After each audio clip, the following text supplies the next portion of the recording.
Yes. So this verse by Chaitanya Mahaprabhu says, I am not a Brahmana, I am not a Vaishya, I am not a Shudra, I am not a child. But I am, who am I? I am Gopi. Bhatror Padakamalayo Dasanu Dasa. Yes, that I am the servant of the servant of the servant of the master of the gopis. Yeah. So we're going to get to hear the glories of Srimad-Bhagavatam from Maharaj. Okay. So I'm going to turn the mic over to Maharaj. Okay. Maharaj, the mic is coming. How long? After how many minutes? It's hard to say because we asked Ishan to bring it. So. Okay. No, if you 5 minutes, then you can speak. Okay. If more, no, I think it's 5 minutes. He'll be here. Then you can speak 5 minutes. 5 minutes. He's saying. Understood? If 5 minutes is after 5 minutes coming stand, then you speak 5 minutes. yeah. More 5 minutes. Speak. No problem. Bow down at the lotus feet of my beloved spiritual master, Nitya Pravishta Om Vishnupad, Ashtotra Satasi Shrimad, Srila Bhaktisiddhanta Goswami Maharaj, and I pray and beg for his causeless mercy to speak something that could hopefully inspire everyone that's gathered here today. We found out that Maharaj was going to be coming on this weekend here in Mandala Springs. And we tried our very best to have a program in the Bay Area. But we couldn't pull it together. There wasn't sufficient facilities or housing for the devotees. So again, we asked Ramdas Prabhu, who's the proprietor of Mandala Springs, if we could do it here. And he was, yes, of course. But the only issue was that it was Memorial Day weekend. So his entire campground is booked. Last year, we had a lot of facility for all the devotees. This year we have very little facilities. But it is happening very beautifully. Yeah. Maharaj told a beautiful katha last year, which I spoke about at Mangalarti. Welcome, please come in, Guru. Shamsundar. About how Janak Maharaj, when Janak Maharaj found out that his daughter Sita was going to get married, he was in anxiety. Why? He was happy that his daughter was getting married, Sita Devi. But he was worried that he wasn't going to be able to accommodate everyone, because Janak Maharaj, she had a great kingdom, but it wasn't big enough to accommodate all the kings, Dasarath, Lord Ram's father, so many other allied kings that King Dasarath had. And Janak was only king. Dasarath Maharaj was Samrat. You can tell. Samrat. So what is that? Samrat means he is emperor. But Janak Maharaj was only king. Yeah. So when Sita saw her father in anxiety, she said, "Oh father, why are you in anxiety? I'm getting married, you should be so happy." He said, "I'm very happy that you're getting married, but I'm wondering how am I going to accommodate all these guests that are going to be coming for the wedding? My kingdom is not big enough." And Sita said, "Don't worry. I will take care of everything." We know Sita, who is Sita Devi? She's the goddess of fortune, right? So by her beautiful mystic power, she accommodated. Everyone was accommodated perfectly. In fact, everyone had their own room with 10 servants, right? Yeah. 10 servants. Yeah. Each one of the guests had their own room and 10 servants to make sure that they were taken care of wonderfully. So here today, and this for the next 4 days, this is day 1, we're going to be hearing the glories of the topmost goddess of fortune, our beloved Radhika Swami. She's the source. She's the source of all Lakshmis. She's the source of all goddesses of fortune. She's Para Shakti. She's the source of all energies. So we're glorifying her. Look, there's just a few of us here. Just a few of us. What we're doing, we may think is very tiny, and it is in one sense. We're just hearing some katha. It's very kind of insignificant on one if you look at it from an external point of view. We're sitting on the floor. We don't have much opulence. But this katha is so beautiful and so high. It's like the most powerful, pure medicine that uproots all the different difficulties that we are going through in life. I can speak for myself. Since I've been listening to Maharaja's katha, my life has transformed. I've been on this path for many years. Since 1979, I've been chanting Hare Krishna, taking to the path of bhakti. But ever since we've been hearing this katha, Maharaj is now traveling for 4 years, speaking this katha, and some miraculous things have been happening in my heart. This powerful medicine has the ability to really uproot those anarthas, those unwanted things in our heart that are in our way of bhakti. Bhakti is such a beautiful path. But sometimes we're attached. We've been conditioned in this world for very long. We can't even imagine how many countless lives we've been in this material world with different material bodies. So we have so many things to overcome in our progressive path. So and we've been getting some beautiful medicine. We've all been chanting Hare Krishna for, sometimes some of us 40 years, long time. But this medicine, because the thing is, we all have our heart. We are looking for satisfaction. We're all looking for some type of satisfaction. And because we're here because we have some interest in service to Radhika. We may think, oh, that's so high. That's such a high thing. How can we think that maybe one day I'm going to become a maidservant of Srimati Radhika? It may seem like just a total dream, but we are here. We've joined Mahaprabhu's movement, Chaitanya Mahaprabhu's movement. What did he come to bring? He came to give this Manjari Bhav. Of course, he had so many followers, and they had so many different relationships. Not all were Manjaris.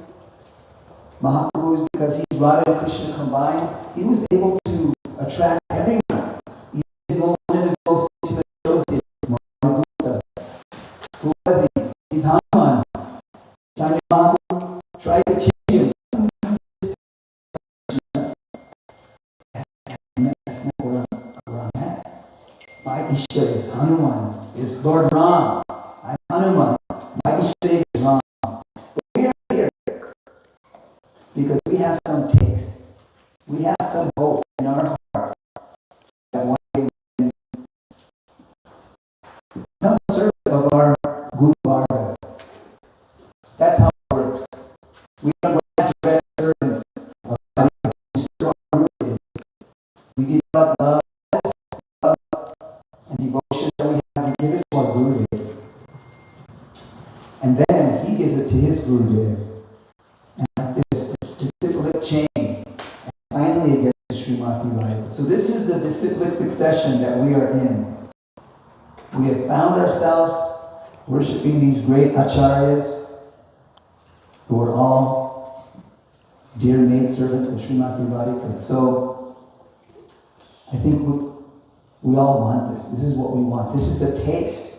Maharaj was talking about the beautiful thing about Rasa is that whatever Rasa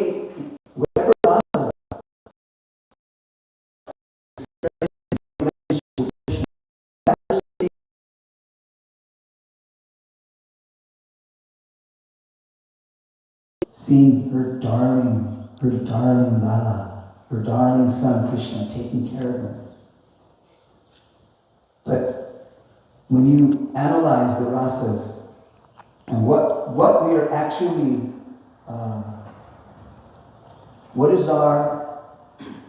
what can we attain? What is potential? Our potential? What is our potential? Our potential is that we can experience this type of bhav, which is service to Radhika. And the beautiful thing about that is that even though we are not having direct relationship with Krishna, but we experience all the beautiful things that Srimati Radhika experiences if we're connected. We're connected to our Gurudev. We get the ecstasy of that service. If we serve our Gurudev because he's connected, we're going to get to experience that wonderful rasa, that wonderful taste of service. So, I don't want to speak anymore, Maharaj. I think we should start. Okay. I'll hold the mic for you, and the mic should be coming. You will hold? Well, Or I can you tell. hold.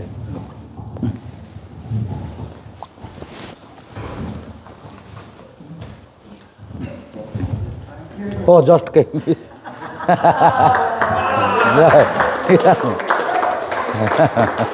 Joy. Ishan bro.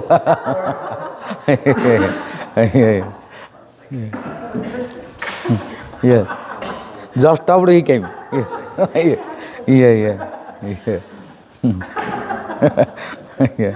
Yeah.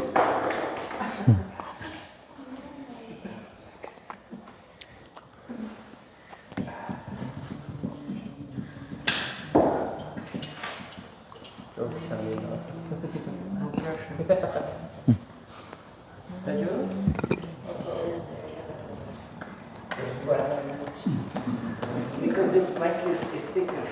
Oh.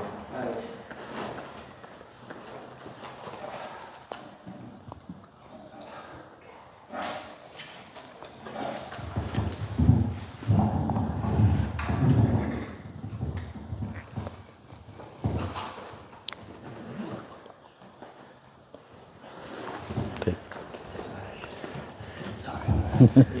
Ishan bro. No bro.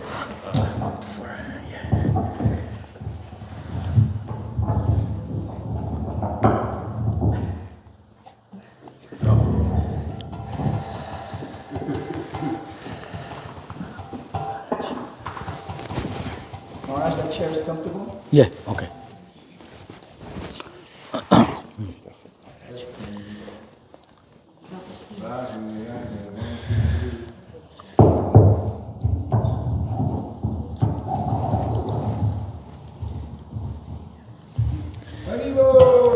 Jai.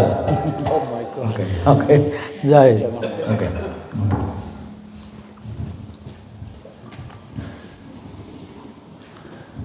Nama sreshtham manumapi sachi putramatra swarupam rupam tasyagrajamurupurim mathurim goshthovatim Radha kundam girivaramaho Radhika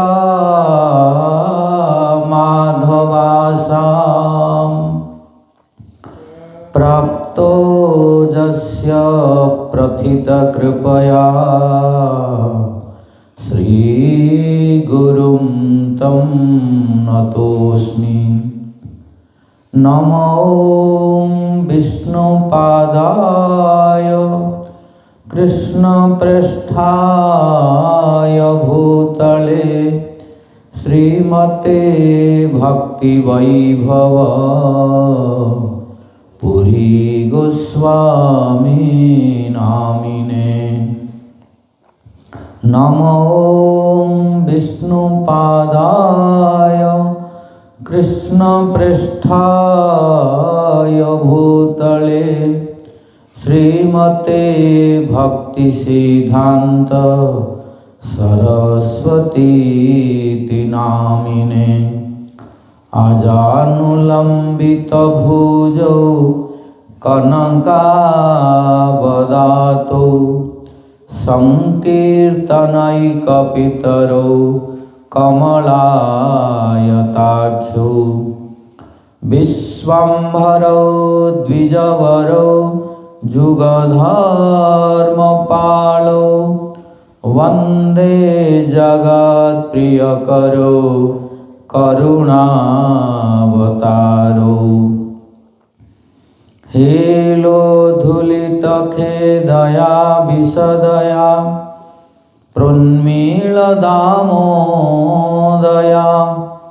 साम्यशास्त्रविवादया रसदया चितार्पितोन्वादया सस्वद्भक्तिविनोदया समदया माधुर्यमर्यादया श्रीचैतन्यदया निधे तव दया भूया दमन्दोदया तस्या अपार रससार विलासमूर्ते रानन्दकन्द परमा धुत सौम्य लक्ष्म्या ब्रह्मादिदुर्गमगतिर्वृषभानुजायः कैङ्कर्यमेव मम जन्मनि जन्मनि स्यात् तवैवास्मि तवैवास्मि न जीवामि त्वया विना इति विज्ञाय राधे त्वं नय मां चरणान्तिकम्। हे देव हे दयित हे भुवनैकबन्धो हे कृष्ण हे चपल हे करुणैकसिन्धो हे नाथ हे रमण हे नयनाभिराम हा कदानुभवितासि पदं दृशोर्मे नीलाचल निवासाय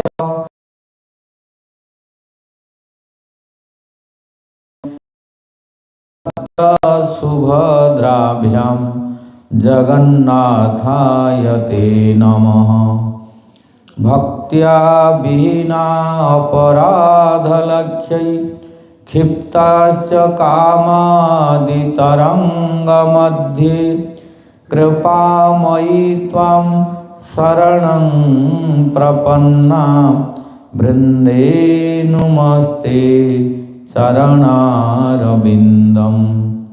जं प्रव्रजन्तमनुपेतमपेतकृत्यं द्वैपायनो विरहका तर आजुहाव पुत्रेति तन्मयतया तरवोऽभिनेदुः तं सर्वभूतहृदयं मुनिमानतोऽस्मि। नारायणं नमस्कृत्य नरं चैव नरोत्तमं देवीं सरस्वतीं व्यासं ततो जयमुदीरयेत्। तमादिदेवं करुणानिधानं तमालवर्णं सुहितावतारम् अपार संसार समुद्र सेतुं भजामहे भागवत स्वरूपं।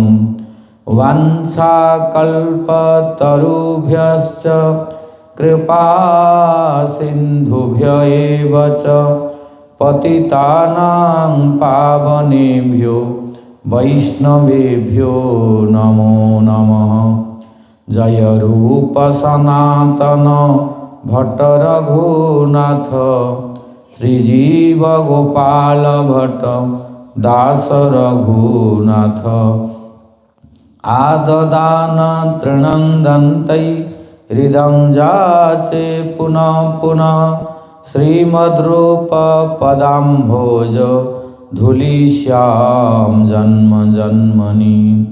श्री चैतन्य मनोभीष्टं स्थापितं येन भूतले सोऽयं रूप कदा मह्यं ददाति स्वपदान्तिकं। जय श्री कृष्ण चैतन्य प्रभु नित्यानंद, श्री अद्वैत गदाधर श्रीवासादि गौर भक्त वृंद। हरे कृष्णा कृष्णा कृष्णा हरे हरे, हरे राम राम राम हरे हरे। हरे कृष्णा कृष्णा कृष्णा हरे हरे, हरे Ram Ram Ram Hare Hare. First of all, I offer my innumerable sashtang dandavas unto the lotus feet of my Guru Pada Padma, Nityala Pravishta Om Vishnu Pada Paramahansa, Ashtotara Satta Sri Srimad-Bhakti Vaibhava Puri Goswami Maharaj, and pray his causeless mercy. Then I offer my innumerable sashtang dandavas unto the lotus feet of His Divine Grace Nityala Pravishta Om Vishnu Pada Paramahansa, Ashtotara Satta Sri Srimad Bhakti Vedanta Narayana Goswami Maharaj. Then to His Divine Grace Nityala Pravishta Om Vishnu Pada Paramahansa, Ashtotara Satta Sri Srimad A.C. Bhakti Vedanta Swami Maharaj Srila Prabhupada. Then to His Divine Grace Nityala Pravishta Om Vishnu Pada Paramahansa, Ashtotara Satta Sri Srimad Bhakti Vigyan Bharati Goswami Maharaj. Then to His Divine Grace Nityala Pravishta Om Vishnu Pada Paramahansa, Ashtotara Satta Sri Srimad Bhakti Pramod Puri Goswami Maharaj. Then to His Divine Grace Ashtotara Satta Sri Srimad Parivrajagacharya Bhakti Vibudha Modhayan Goswami Maharaj. Then to all Guru Vargas, Guru Parampara, and pray their causeless mercy. Then I offer my innumerable sashtang dandavas unto the lotus feet of Sripad Radhanath Prabhu, Sripad Sadev Prabhu, Ishan Prabhu.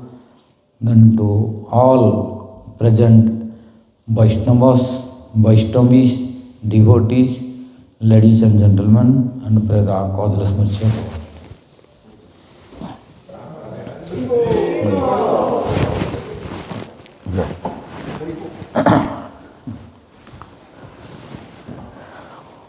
Vijay Kumar Prabhu arrived.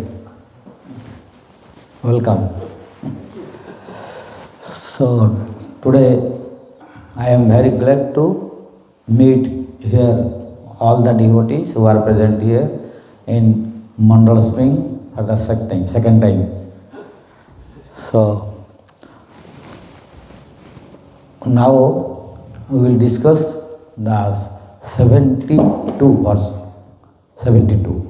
We have been relishing the sweetness of Radharani and her service, which is done by her dearmost maid servants, which are called Palyadasis or Manjaris. What is the greatness and supremacy of this Manjari Bhava? What for Mahaprabhu came to give this? Mostly people are unknown. So, what for Mahaprabhu came and how he instructed to attain this? Mostly till now, people are not well versed to understand. That's why not paying more attention for this. This is misfortune. Because this is not easy. This is the topmost goal. And topmost goal you will find very less people.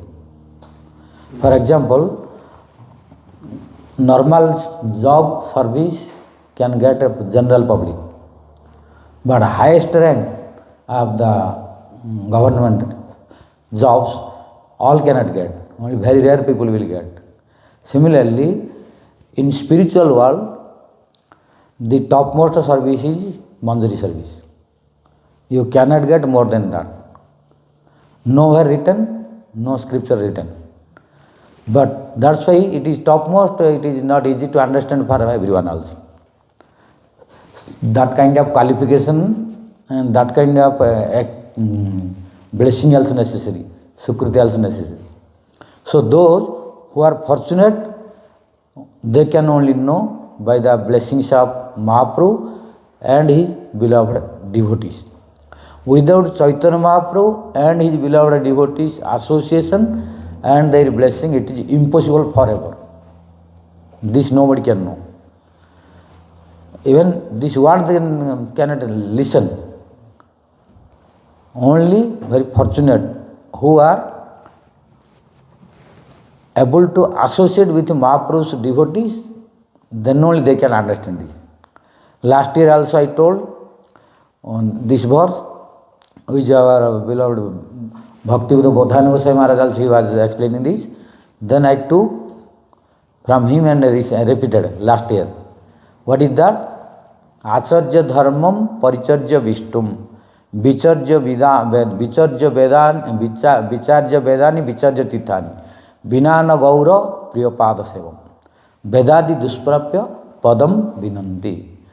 Means vinana gaura priyapada. This verse I am not explaining all detail, only paying it. Vinana gaura priyapada sevam. Who did not associate with the Gauranga Mahaprabhu's beloved devotee and did not serve him, then it is impossible. So, those who never associated Mahaprabhu's devotee and did not receive blessing from them and Mahaprabhu, they cannot know what is Manjari Bhava also. What to speak, the desire to get. Desire to get is more important. Even they cannot know what is Manjari Bhava. Vedadi duspapya padam na bindanti. Prabhupada Saraswati was telling they cannot know even what to speak, they will desire to get this. Only very rare, fortunate devotees, they will get this. Why? By the blessings of Mahaprabhu and his beloved devotees, only it is possible. So those who are getting and the desire is coming means they are most fortunate in this universe, not only in this planet. So if any devotee who is desirous of attaining this mood and trying, means he got the highest blessing. Without blessing of Mahaprabhu and his beloved devotees, this desire will not come even. He cannot know that this is our goal. He will think different things for goal. Like an animal, bird and beast. They don't know what is goal. They know their goal is eating, sleeping, mating and defending. Beyond that, they cannot even think this. Because that body, that consciousness is fit for only four activities. After these 4 activities, they cannot think beyond this. Because they have committed in their previous life such a severe sinful activities which degrade their consciousness. Our Bhakti-yoga Thakur, he wrote in Jaiva Dharma, you must have read, that there are different grades of jivas. Sankuchita Chetana, Vikasita Chetana, Mukulita Chetana, Purna Vikasita Chetana, and Baddha Chetana. So, Baddha means whose consciousness is completely covered and degraded like trees. They cannot speak. They cannot move. Whatever they feel pain, only they have to tolerate. Because they are Baddha Chetana. But tree has life. Tree is alive. He knows everything. He is feeling everything. But he cannot speak. So don't think trees are normal or anything dead. No. They have life. They are also jiva. They were like us. But they have committed such a sinful activity whose power is more, so they are degraded. Their consciousness is degraded. Now if they want also, they cannot speak. They are bound to tolerate. If you caught also, they are bound to tolerate. They cannot react, they cannot speak. Because they got very degraded life. So from them some jivas are more, little better. They are animal, bird and beast. They can speak. They can react. They can attack to you. Because they are better than trees. Similarly, like different grades, I am not telling out detail. Just to bring the point I am telling. Different grades of jivas who misutilized their golden opportunity which Krishna has given to everyone. All jivas, they had human form of life, many lifetimes, but they misutilized their valuable human form of life. Now if they want also, they cannot. Why? They have to rotate in the cycle of birth and death at least 84 lakh species of life. 84 lakh species. Then only once, the Krishna's arrangement is once in one cycle of 84 lakh species of life, he will get once the chance to become human form. Why? Because that form is only fit for upgrade the life. Other life you cannot upgrade. Only human form can upgrade and degrade. If you properly utilize your valuable human form of life, you can upgrade till Golok Vrindavana. Not only from this planet. This is Bhu, Bhuva, Maha, Jana, Tapa, Satya, Viraja river, Brahma Jyoti, Vaikuntha, Golok Vrindavana. Wherever you want, you can go from human form. Only this qualification, getting human form. And if you are not interested to go there, if you are interested to go to lower planet, like Atala, Vitala, Mahatala, Talatala, Rasatala, Patala, you can go by this form. And if you want to go to hellish planet, you can go through this human form only. Because human form is one that qualified form by which you can do whatever you want. So if you properly utilize, you can go till Golok Vrindavana. If you degrade your life and misutilize, then you will go lower and lower till hellish planet. But if you once gave up this body, you lost the opportunity. So those all living entities, they had misutilized their minute independence, so they are suffering. But by our good fortune, now we have attained this human form of life. We should try to properly utilize this body, so that we should try to attain the highest goal. Otherwise, we have to repent, but after that we will have no time and opportunity. So we should be very, very careful. We should not be worried what others are doing. We should be worried for ourselves. Because if you try to worry for others, or they are not doing so, we will stay like them, then we will be degraded. So we will try to help others only. If they don't listen, it is their misfortune. Let them do. And if you stop there, then we will be degraded also. We will try to bring up and help others. If they are interested, let them come. If they are not coming, but we should not stop by them. Then we will have problem. And in Mahabharata, our Yudhishthira Maharaj taught this. Because after end of Mahabharata fighting, when he became king, then all they passed away. Then when he was going, at that time, 5 of them they wanted to go. Through this pastime he is teaching to us how we should be careful. That when Yudhishthira Maharaj was leaving this planet, then his 5 brothers, Draupadi also, they were going together. But after some time Yudhishthira Maharaj saw Bhima was there, no more. After a few minutes or a few distance, then he saw Arjuna is not there. Then after a minute he saw Nakula is not there. For them he did not stop there. If you would stay there, he would stay there.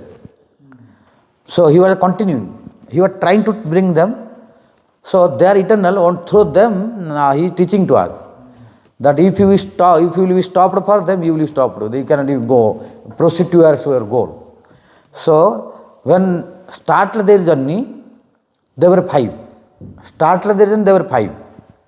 But when after a few distance, a few minutes or he was looking back, one after other they stopped. At last, when he arrived to the destination, celestial planet, and to higher, at that time he saw only one was following to him. No Bhima, no Arjuna, no Nakula, no Sahadeva, and no Draupadi. All they left. They could not go with him. At last he saw, he went to the celestial planet. After that he will go higher. Then when celestial planet he saw, there was only one dog. One dog was following to him. All the brothers and wife, they left. They could not go with him. Only one dog was with him. Then he asked, oh, where is my brothers, my wife Draupadi? But only dog came. Then that dog was known, but Dharma himself. So Dharma manifested. Dharma manifested. Then Yudhishthira Maharaj saw. Then what about them? Don't know. They are according to their karma. So all cannot go equal. Because Yudhishthira Maharaj did not commit single sinful activity in his whole life. No single sinful activity. Only that is also only one did he. For that he has to see in the celestial planet, the hellish planet. That then that I am not going to explain. Otherwise Radha then will be stopped. You want that? Few. 1 point. Better, okay. So, You can give 1 point. yeah, 1 point, because that is important to know. Because that will help to attain Radha. That is a very important point, which is not told. Story is in Mahabharata, but what is the teachings through this story we don't know. I got this secrets. I got this point from Bhakti-siddhanta Sarasvati Thakur Prabhupada. Story is there in Mahabharata, you can read. And nowadays just click and go to YouTube, you can get all the story. But there you cannot get a teaching. Teaching nobody will tell you. You will see the movie. And they will act only, but they will not teach. Teaching I got from our Bhakti-siddhanta Sarasvati Thakur Prabhupada. He taught what is the teaching behind this. Then he said that Yudhishthira Maharaj, when he was in this planet, his chariot was not touching to the ground. Why? He did not commit single sinful activity in his whole life. So his chariot was not touching to the ground. When he was fighting, flying only, not touching on the ground. In the movie we are looking, that is different. Because they cannot do like that. Yeah. But really his chariot was, now what we are looking, that is movie created by our producers. So not exactly how he was fighting. To make understanding, they are making the movie. But how Yudhishthira Maharaj is fighting in the movie, really he was not fighting like that. His chariot was not touching to the ground. Because he did not commit single sinful activity in his whole life. Always pious activity and good, devotional. No sinful activity. So by that power, his chariot was not touching to the ground. So, what is the consequence result of sinful activities? To go to hellish planet for suffering. And as consequence result of pious activities, to go to celestial planet to enjoy and get in this material world also luxury, sense gratification. But consequence result of sinful activities, get suffering and pain in this material world and go to hellish planet for suffering. Now Yudhishthira Maharaj did not commit single sinful activity, so according to the rule he should not have seen hellish planet. Who is looking hellish planet? Who is committing sinful activity? But Yudhishthira Maharaj saw hellish planet. Why? The reason is, when it was big problem that Krishna was trying to kill Duryodhana and make Yudhishthira Maharaj king. So Krishna's desire was to kill Duryodhana and to protect Yudhishthira Maharaj, to make king to him. So for this Krishna was making arrangement. That the problem is, those who were helping to Duryodhana, they were very powerful, most powerful. Almost all were immortal. Like Bhishma Pitama, he was just only sufficient to destroy whole Mahabharata fighting. Bhishma only was sufficient. If he would really fight according to his prowess, according to his ability, he was sufficient to kill Pandavas. And among Pandavas, no one had right to kill and power to kill Bhishma, because he was immortal. So in Mahabharata, no one could kill him. He died himself according to his desire. As long as he was not desiring, no one was able to kill him. Arjuna made him to sleep in the bed of arrows, but he could not kill. As long as he was not desiring to give the body, no one was able to kill him. So like this, all were immortal almost. Like Dronacharya was immortal, Sakuni, Ashwathama immortal, and Krupacharya immortal, all Karna immortal. So all were immortal. So it was difficult for Pandavas to kill them. Then Krishna had to make some plan to kill. Otherwise it is difficult. So Krishna made one plan that now anyhow by help of Krishna, Bhishma was in the bed of arrows. So he left the fighting. He is sleeping only. Then after Bhishma, Dronacharya came to become commander-in-chief. And now Pandavas, they cannot came to kill to Dronacharya. Because Dronacharya is also immortal. Then Krishna made one plan how to kill Dronacharya. That Dronacharya has a strong faith that whatever Yudhishthira Maharaj will speak, that is truth. And when he will listen that his son is dead, he will give up fighting. So to make Dronacharya stop fighting, Krishna made one plan with Yudhishthira Maharaj. He called to Yudhishthira Maharaj and told, "Oh Yudhishthira Maharaj, today you have to speak one thing."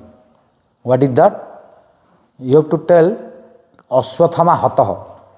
Means Ashwathama is died. Ashwathama dead. Then Yudhishthira Maharaj said, "No, I cannot say this. Because it is wrong. It is lie." Then Krishna told, no, you have to tell this. Otherwise it is difficult to kill the Dronacharya. Then Ashwathama, Yudhishthira Maharaj said, "No, it is a lie. How I can tell?" He did not agree to tell the lie. At last, then Krishna told to Bhima to kill Ashwathama elephant. So Bhima went and killed the Ashwathama elephant. And after killing Ashwathama elephant, Bhima was screaming in the battlefield, "Maine Ashwathama ko maar diya," means I killed Ashwathama, I killed Ashwathama. But really he killed to Ashwathama elephant. But he declared, he was not telling that I killed elephant, he was telling I killed Ashwathama. Then when he was screaming, Dronacharya came to listen.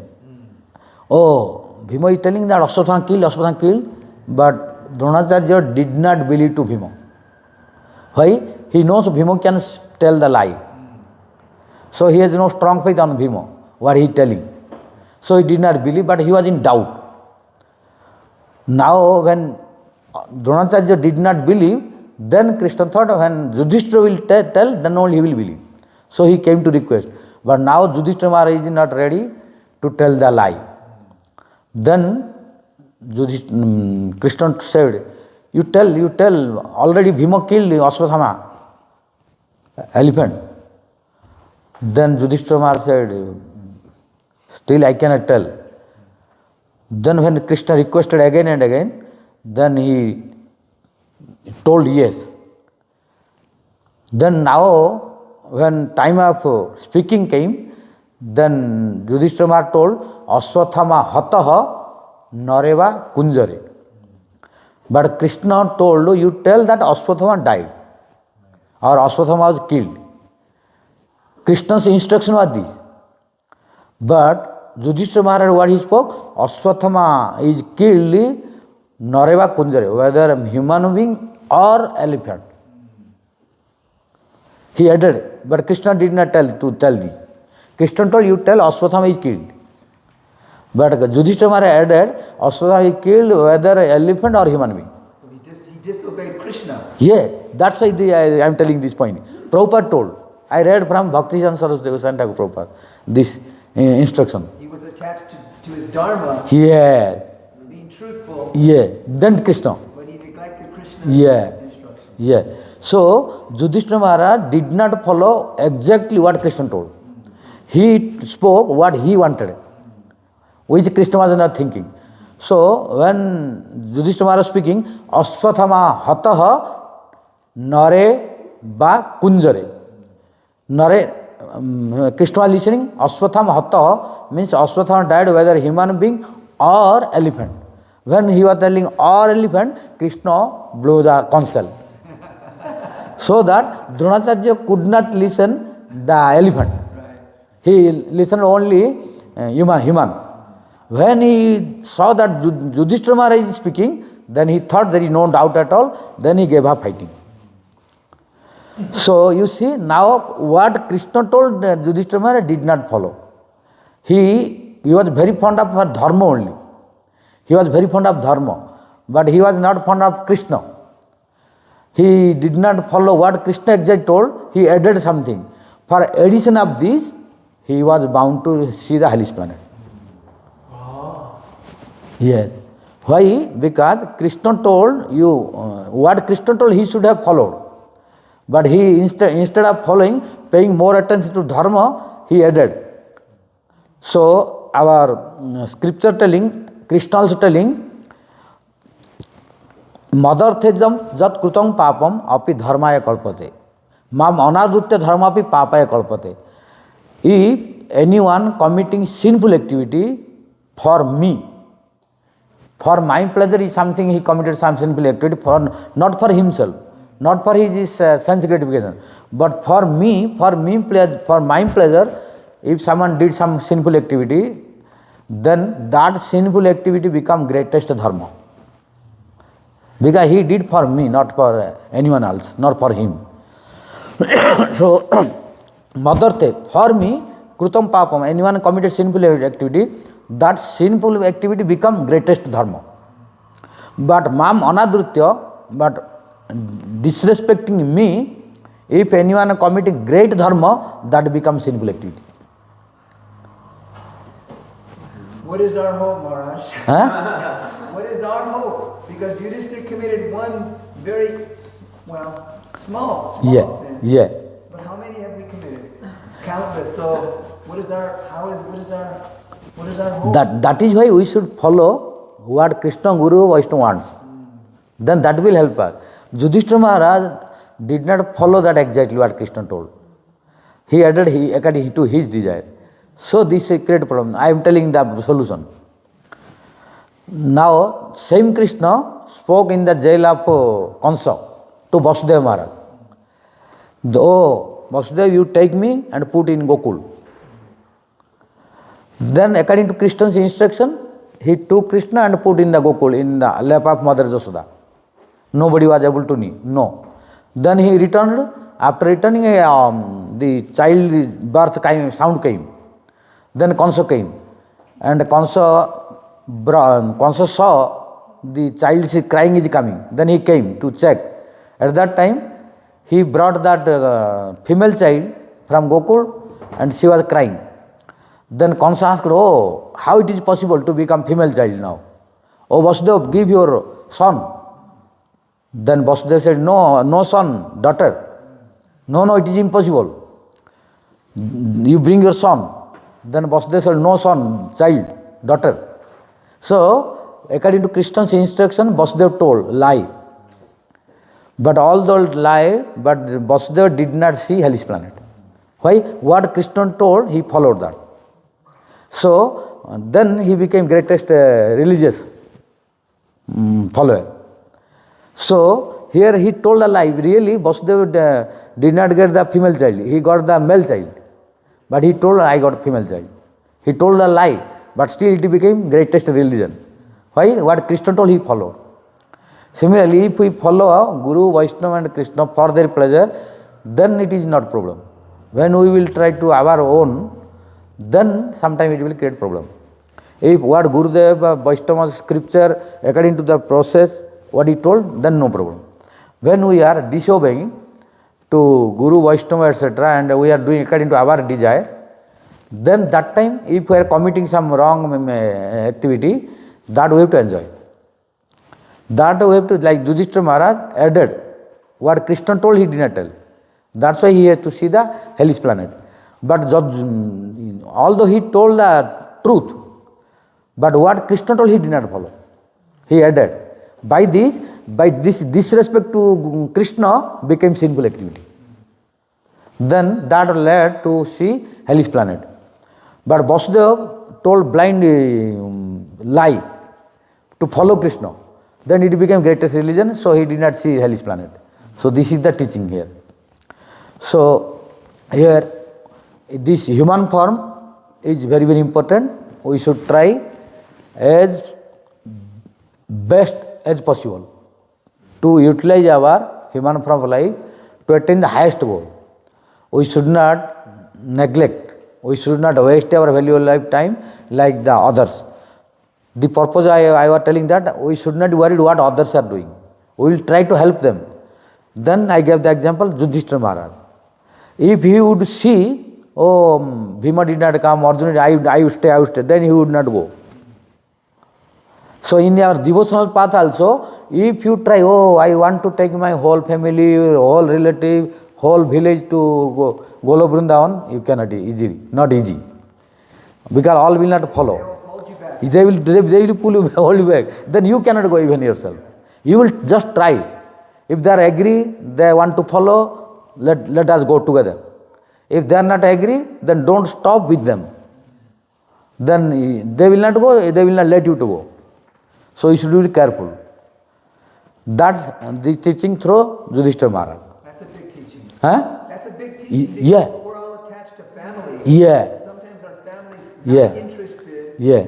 And we think, okay, I'll go slower for them. Then in this life you cannot improve more. Alright. So there are Nitya Palikas. Yeah. So how is it possible that they can fall? I told already, they are teaching. Like Arjuna is not a Baddhaji. But by Yogamaya, by desire of Krishna, he was acting like Baddhaji to manifest Bhagavad Gita. So through his brothers, Yudhishthira are teaching us that in this material world this will happen. They're performing Leela. Yeah, for our benefit, for our learning. Like what Arjuna was exhibiting at the in the whole complete first chapter of Bhagavad Gita, that is not real activity here. That is Baddhaji's activity. But Arjuna is not Baddha. But he was acting like Baddhaji. What we are doing. Why? By desire of Yogamaya, by desire of Krishna to manifest Bhagavad Gita. If Arjuna would not act like that, Bhagavad Gita would not appear. It's not the sin then. Huh? It's not actual sin what they do. What? Making this Leela. No. He acted to teach us. It is sinful activity he is teaching. That if you add your in Krishna's instruction, don't follow Krishna's instruction, add then become sin. This is the teaching here. Because he did not follow what Krishna told. He spoke what he wanted. So it became sinful activity, which led to see hellish planet. So this is the to teach us. For example, Yudhishthira Maharaj is a personification of dharma. But still he was addicted for dice. So this is the teaching that whatever you may be, if you will be addicted for dice, then you have to lament. You will lose everything. You have to go to forest. You have to face big problem. This is the teaching. Through Yudhishthira Maharaj, those who are thinking, I am rich person, I am rich, I have everything, I am very pious, so I will have no problem. No, you try, you will have big problem. Yes. This is teaching through Yudhishthira Maharaj. That we should not be addicted for dice, although king, etc. And at that time he forgot about consciousness. That even Yudhishthira Maharaj did that kind of mistake. He is teaching us that kind of mistake which normal king is not doing. Because after finishing in the what is betting, gambling, you are putting something. Yeah. What is that? Is betting? Wager. Bet. So at least Yudhishthira Maharaj, when lost the money, jewelry, etc., he should have stopped that. Right. But he put as a bet the Draupadi also, which is the ordinary human being cannot do this. Means this is the influence of attachment for gambling. He teaching that through Yudhishthira we should be careful, because gambling is so addiction that you cannot stop that, and consequently dangerous. So although he was dharma, he lost the consciousness that Draupadi is not for betting. You can put gold, jewelry, money, that till that okay. If you lost, then you have to work or how to maintain, you have to do that. But wife is not for a betting.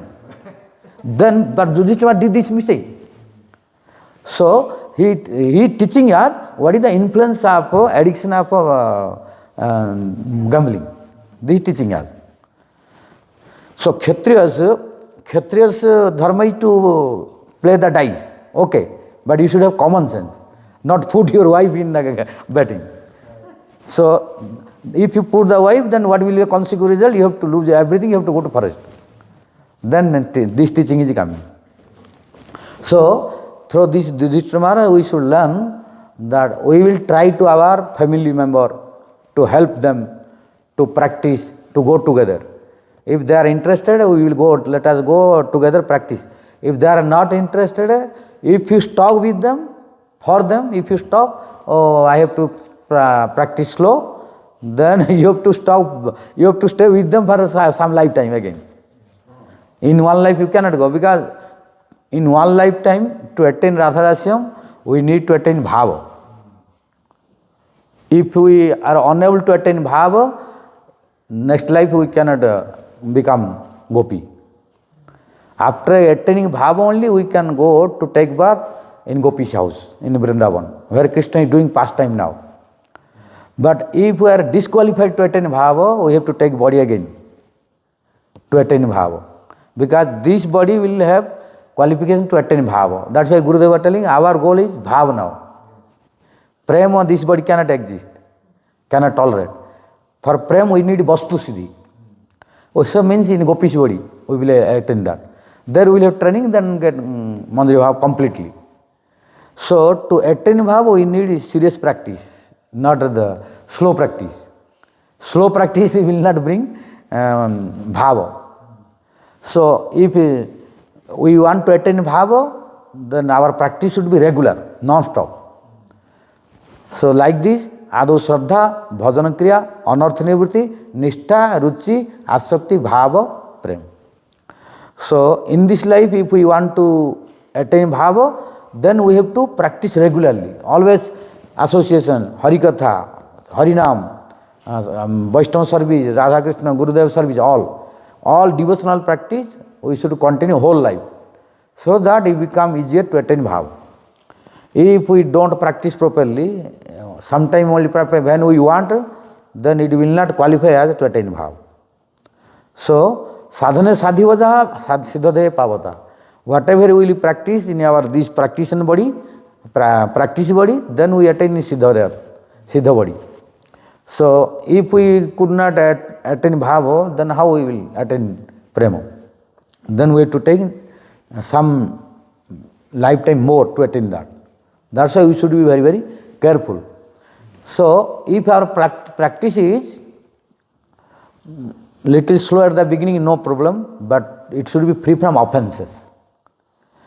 If offense, it will take say many lifetime. No one can protect, because that will block you. Sin is not dangerous.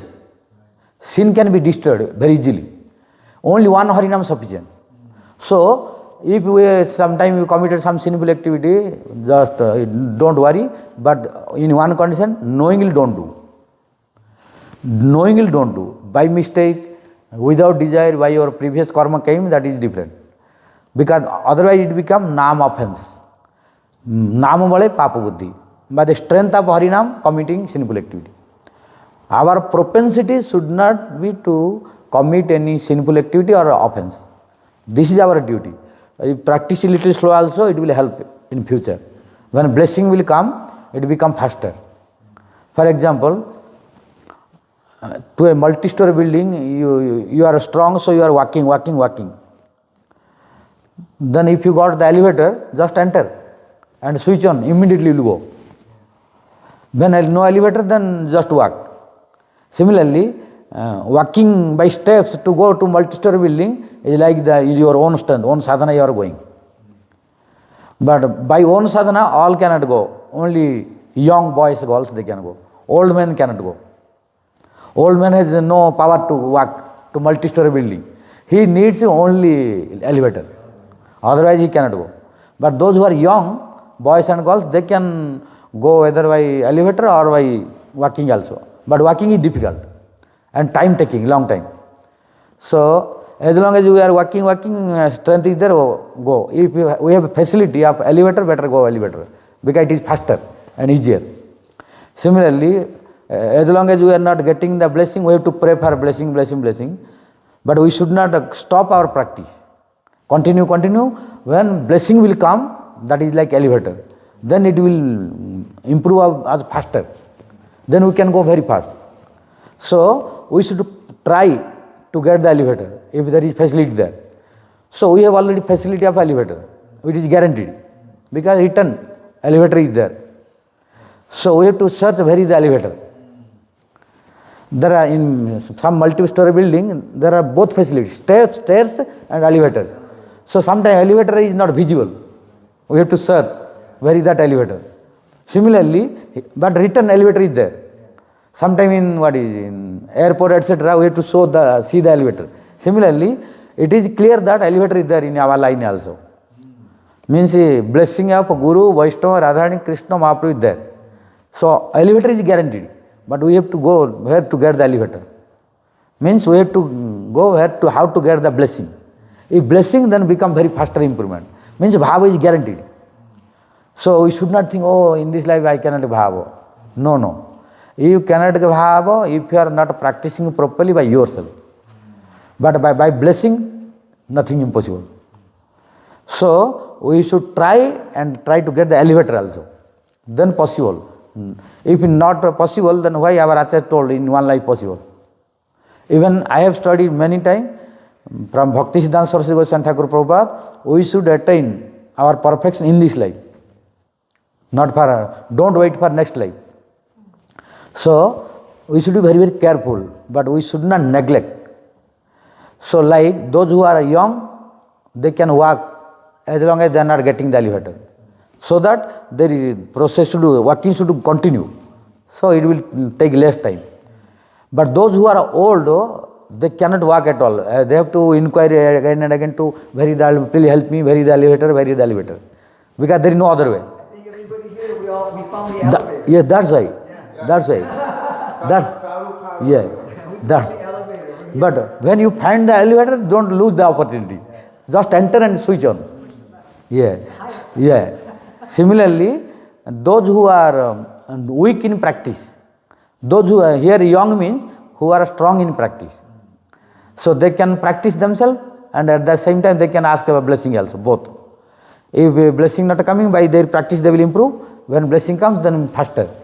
But those who are weak, old man and a peasant, they cannot walk at all. They need an elevator. As long as not getting elevator, they have to stay. But they should search always where to get, how to get, where is that location. Similarly, those who are weak in practice and no sufficient qualification, they feel very difficult. So they are like old woman and peasant. So they should search how to get that elevator, blessing. By blessing they can go faster. Even young boys and girls, by walking, they may go 1-2 story building, but if old men go to elevator, immediately he can go faster than the young boys and girls. Similarly, by blessing we can improve fast. So that is why our acharyas, they said, cry for the mercy. Always we should cry to get the mercy. By mercy everything is possible. That's why I have been telling this. This is the instruction of Gurudev Bhakti-yoga Narayana Goswami Maharaj also. I told several times, I just reminding to make the what is equal. What he told and what I am telling, what the scripture telling also. Reconciliation, yeah. How when I went to meet him in Jagannatha Puri, at that time he was staying in Singhania Prabhu's house. You know Singhania Prabhu? Singhania. He was Singhania Prabhu has one flat there. He was staying there. Then I went to meet him. Then I did download to him. Then he asked, how are you? Then I told, yes. How is your Guru Maharaj? I told, yes. Then I sat at his lotus feet. Then I asked one question. Maharaj will tell me how to attain bhakti. I asked my question, how to attain bhakti? Then he told in Bengali, he told, Amra sadhana siddha noi, Amra kripa siddha. Means we are not a sadhana siddha. By sadhana we cannot be perfect. Perfectly it is difficult. But Amra kripa siddha. But we can be perfected easily by blessings and mercy. So by blessing and mercy we can be perfect very easily. So the kripa, the mercy, that's the elevator. Yeah, the elevator. Then when he spoke, then I told, then I need your blessing. Because you told we are a kripa siddha. Without blessing we cannot improve faster and difficult. Then I told, then I need your blessing. Then he put his head, smiled, put his head on me. Yeah. and that is bringing to his disciples' place. I am thinking. Because I never expected this.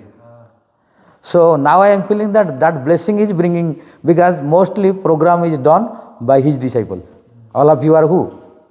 All of you are his disciples. Then how he is doing this? Because I am feeling that blessing is working. So without blessing, in Kali Yuga is difficult to improve. By blessing become easier. So now we'll start verse. Okay.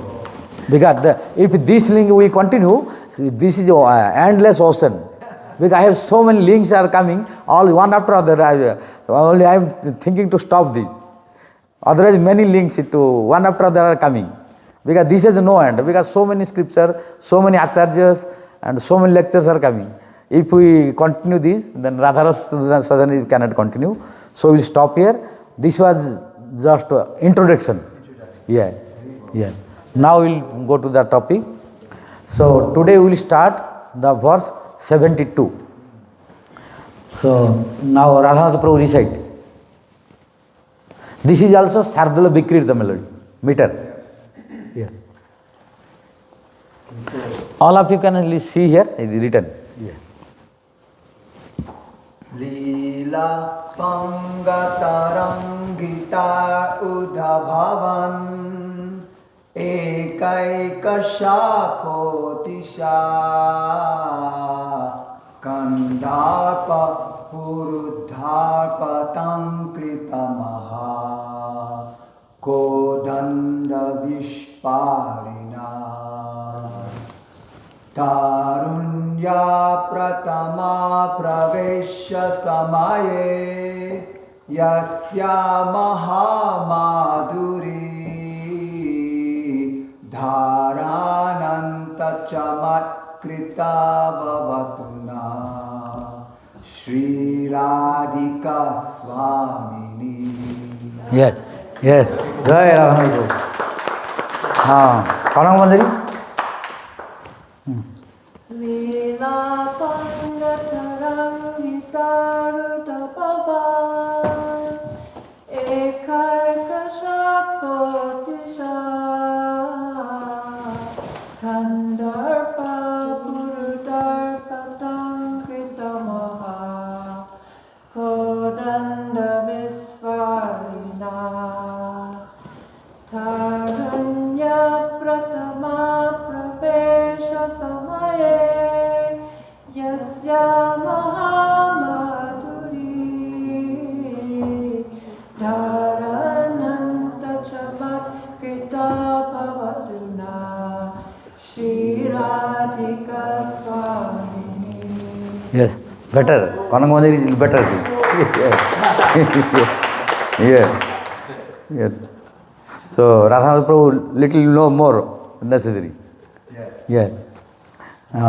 Only Sadhya Prabhu? Very sweet Needham. Huh? Very sweet, very sweet. What you can?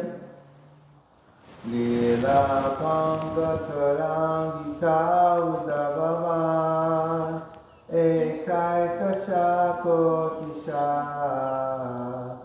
Kandapa Puridapa Kankritamaha Kodanda Vishparina Karunya Pratama Pavesha Samaye Yasya Mahamadhuri Dharan Antachamatrika Bhavatuna Chiradika Swami. Yes, okay. Go ahead. So, okay. This is Sardula Vikritam. Little turn, little. Yeah. Yeah. Okay. Now We can see. We can still see. we can see. Yeah. Okay. All are able to see. Yeah. Back it up and turn it more so it's easier for Maharaja. See that? Yes. Then okay. Okay. So this melody you follow. You want to repeat me? Yes. Okay. Because literally you have to little more. Yeah. Yeah. Leela Pango. Pa. Leela Panga Trana Gitar Udbhavan Ekaikasa Koti Saha Kandarpa Purudarpatang Kritamaha Kodanda Visparinaha Tarunya Prathama Pravesa Samaye Jasya Mahamadhuri Dharanta Chamatkrito Bhavatuna Sri Radhika Swamini Sri Radhika Swamini. Okay? Okay.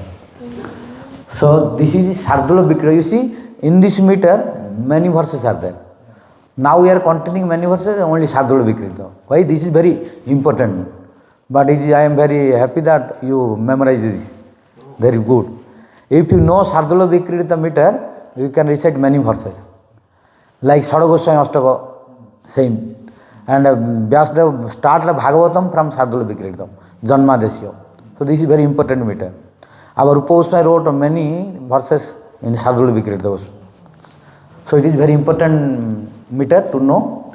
But now I am very happy that you know this, how to recite. So you will not do mistake to recite. Because if you know the meter, how to recite, only by listening others, they can also understand something. If you listen again and again, it will reveal the meaning to you automatically. Like it is transcendental Harinama. This is Shabda Brahma. Like if you chant Harinam, at the beginning you may not have taste. But by chanting, taste will come. Similarly, by reciting the verses, the transcendental quality will manifest in you. So it will give you blessing. So recitation is also very important. So only by reciting, I told already in other classes, Abruti Sarvasastranam Bodhadapi Garyasi.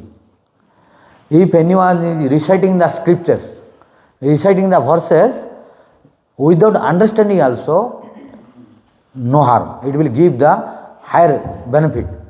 Bodhadapi Garyasi.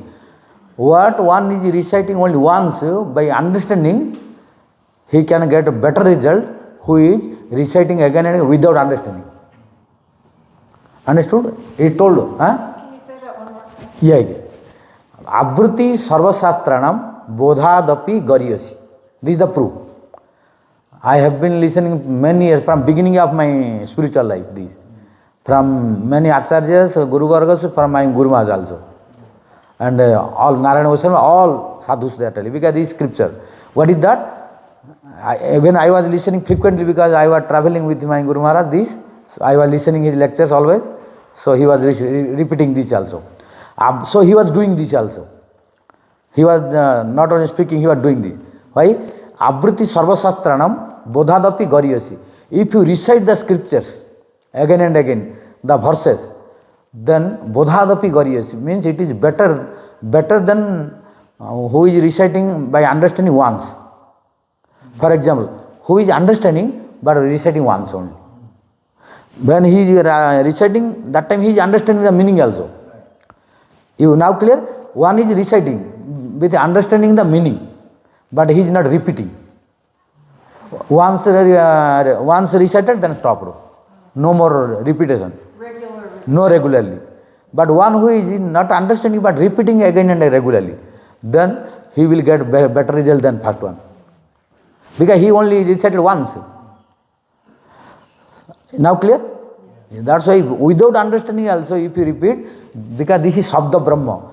When Sabda Brahma is non-different from Krishna.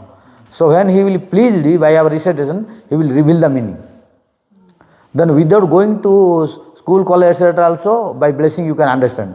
I am giving always the example, Dhruva Maharaj, who was 5 years old, he did not go to any school, college and universities. But he was reciting such a powerful verse in front of Lord. Nowadays, great professors of the whole world, they cannot explain properly. Which is called Dhruva Stuti. The prayer of Dhruva Maharaj is very difficult to explain for Sanskrit scholars. But he did not go to any school, college, university to study Sanskrit. By Pasparsa Valam Krupaya Kapole. Lord touched the counsel. And counsel is manifestation of Veda. Manifestation of Veda. Yeah, Veda. So, what is in the Veda, that is in counsel. That's why counsel is always auspicious. That's why in India you will see in all temples counsel is there to blow. At the end of Arati, sometime beginning of Arati also. So counsels you should keep, and blowing counsel is very auspicious. This is the representation of Veda. So you should keep always one counsel. And counsel blowing is like reciting Veda. It is very auspicious. That's why you see in Navadvip Parikrama when you do, all Bengali devotees, in their, when they see the Parikrama party, they are blowing to greet. Yeah. Yes. Who played this? Oh, yeah, okay. Yeah, good. Because of Mahaprabhu's influence. So this is auspicious. And Dhruva Maharaj got through counsel all the knowledge. Pasparsa Valam Krupaya Kapole. Lord touched his counsel to Dhruva Maharaj. Through counsel he gave all knowledge.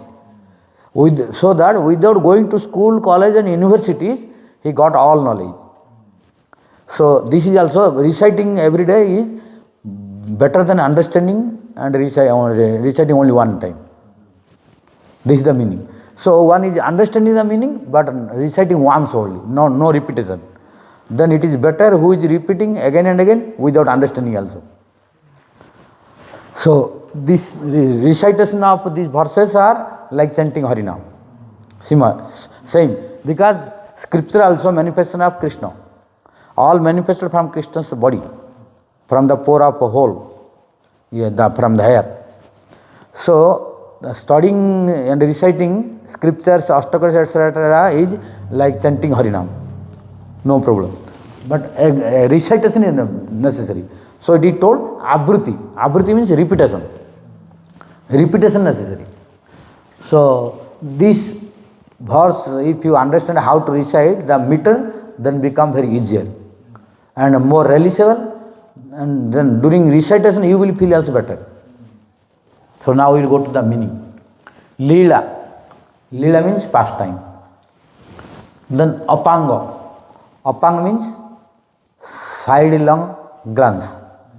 Kataksha, like Radha Kripa Kataksha. Apanga in Sanskrit is called Kataksha, means a sidelong glance. Tarangitai.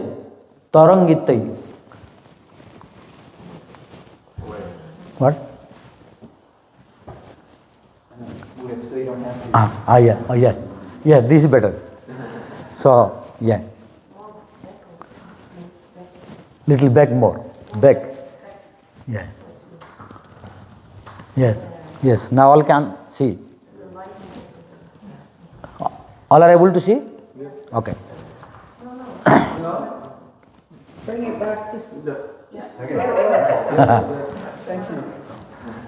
So why Ishan Prabhu and Radha Prabhu good So it is easy for looking for all devotees.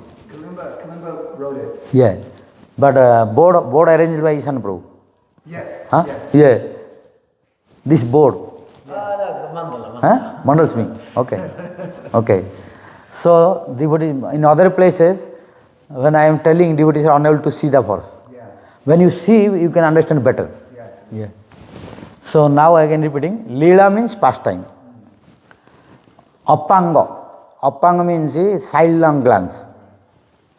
And tarangitai. Tarangitai means, taranga means waves. Wave. Like waves coming in the ocean. So here also in Radharani is the ocean of bliss, ocean of the transcendental ecstasy, which she is releasing from the Krishna Prem towards Krishna's love, towards Krishna. What waves she is feeling, that is called Tarangitai. Taranga like waves from Radharani's ocean-like body, which is full of transcendental mellows towards Krishna, coming in different forms of waves, which are in different moods of Radharani. That is why it is told Tarangitai. Udbhavan. Udbhavan means manifesting. Udbhavan means manifesting. How? Ekaha, ekaha, ekoikasa. Ekaha, ekasa, ekoikasa. Eka, means one after other. One after other, one after other, one by one coming.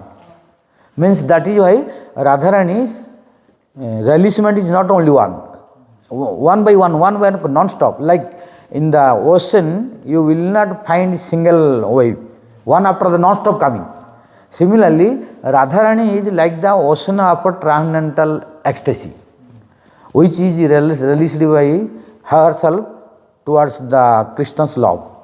So she is always releasing one after other move.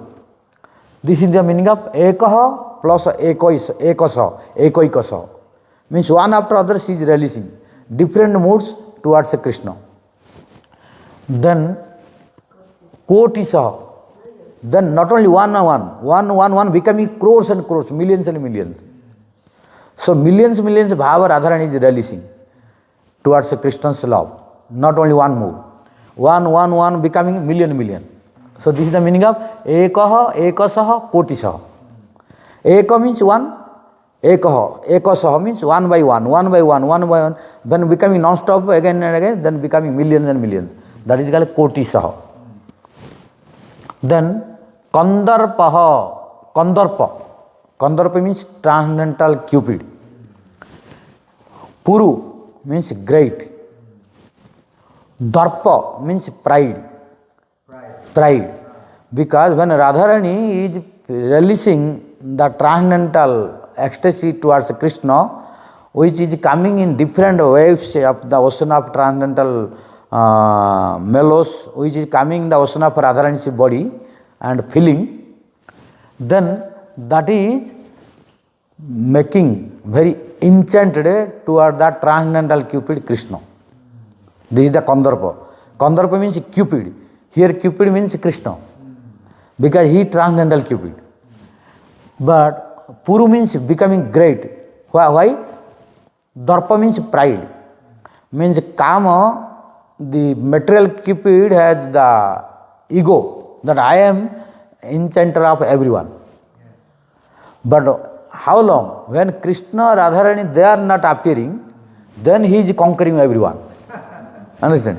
So here pride is Puru pride, the great pride of this material Cupid is going down and he is becoming insignificant when Radharani's waves are coming from the ocean of mercy, releasement, then this transcendental Cupid appearing to release this.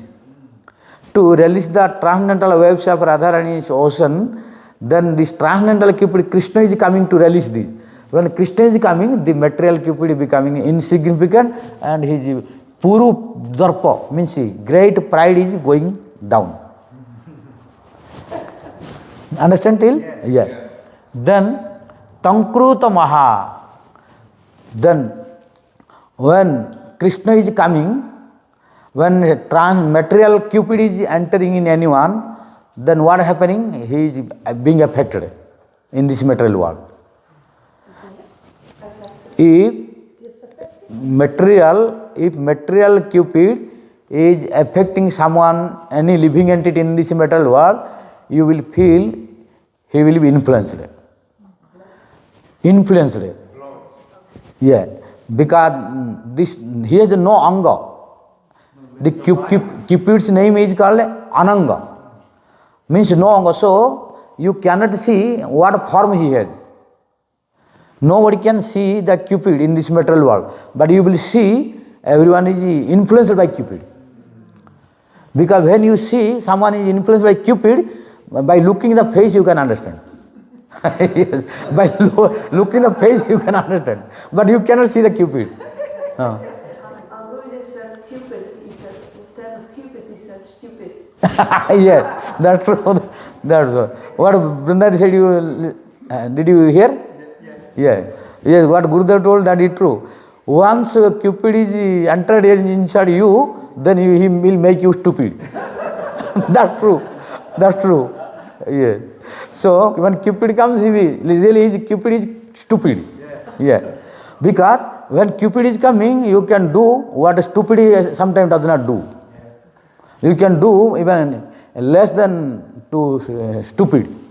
Yeah. You can become even inferior to stupid. Yeah. Because that time you will forget everything. You will no instruction of Guru, Vaishnava, scripture, seniors, father, mother, what they tell, you don't care. This is the influence of Cupid. And when Cupid enters, you cannot see him. But when people will see you, they can know you. Because he has no anga, he has no body. By course of Shiva, he lost the body. Because it is told in Srimad-Bhagavatam and other Puranas also, when Cupid was defeating to everyone, he became very puffed up. Oh, I got a victory from everyone. I conquered whole world. So now only 3 personalities are lacking. What? Brahma, Vishnu and Shiva. Brahma, Vishnu, Shiva. Without Brahma, Vishnu, Shiva, I defeated to everyone. All living entities, human being, everyone. Only I have to test with Brahma, Vishnu, Shiva. So he went to Shiva to defeat him. When Shiva saw that he is trying to defeat him, he trying to fight with him, then he became angry. Then he cursed, you become, bodiless. He cursed and he put fire to burn. Since that time on, he has no body. Then the then stupid Cupid cried, oh Lord Shiva, I have done mistake, please excuse me, please excuse me. But Lord Shiva told, I have cursed you, you did mistake, so you have to enjoy. Then this stupid Cupid's wife came. What is his wife's name, you know? Huh? Rati came and prayed at the lotus feet of Shiva. Then Shiva became a little compassionate. Okay, you are his wife, and when you are coming and requesting, crying, so I am blessing that he will have no body, but he will have life. He can do what he was doing by body. Without body also he can do the activity. He can influence. So only he will not have body, but he can do the activities like before. So that is why now we cannot see the Cupid. Before we could have seen the Cupid when entering. But now we cannot see, but when he enters, you can see the influence, which everyone has the experience. So this is for material Cupid. When Cupid coming, what happening, you know? The activity, phase, everything changing. Similarly, transcendental Cupid is Krishna. So how Krishna is also being influenced when this is coming? What is? Tankruta Maha Kodanda Visparina. When Radharani is appearing in front of Krishna and looking the body of Radharani, looking the mood of Radharani, then like Cupid is not fighting with anybody by the arrow or any weapons. He has a secret and invisible weapons, which is called Pancha Sara, 5 Pushpavana, the flower arrow. So by that he is attacking everyone, which is not visible. But when he is attacking through the flower arrow, all are influenced. Similarly, when Radharani is present and Krishna, transcendental Cupid Krishna is there, then when Radharani's moods are coming in the form of waves, before I told, what is that? Tarangar, you have to go there, then you can understand. Tarangitai means when from the ocean of Radharani's transcendental mellows towards Krishna, so many waves are coming, and when Krishna, who is transcendental Cupid, is looking that waves which are coming from Radharani, then what will be coming? Then it is looking by Tankruta Mahakodanda. Like the material Cupid is applying the arrows. To apply the arrow, you need one bow. So with bow you apply the arrow, then you can attack someone. Similarly, when Radharani, these waves are coming, the waves are making like the attacking to the transcendental Cupid to Krishna, the arrows. So it is Tankruta. When you are pulling the string, then what's after pulling you release, then what is making the sound of bow? Tang. It is called Dhanush Tankara in Sanskrit. You have seen like Ramachandra and in doing fighting, Arjuna, when they are pulling and releasing, again, tang. So it is a tankara. So you have to use the word, what is that? Tankrita. Tankrita means tankara. Then you are pulling and telling, that is, that is called tankara. In Sanskrit it is called tankara. And here also that is why Prabhupada Pada used tankrita. Tankruta means that sound. After pulling the string, when you release. That is, what is like call it? Twanging. Yeah. Twanging. Yeah. So tankara means in English twanging. Yeah. And that tankara and twanging coming from where? Maha means great. Maha Kodanda means Kodanda means bow. That bow, you know, where we are applying. So here Kodanda means bow. And Bisparinaha, after when releasing the string, it is making that sound like a tongue.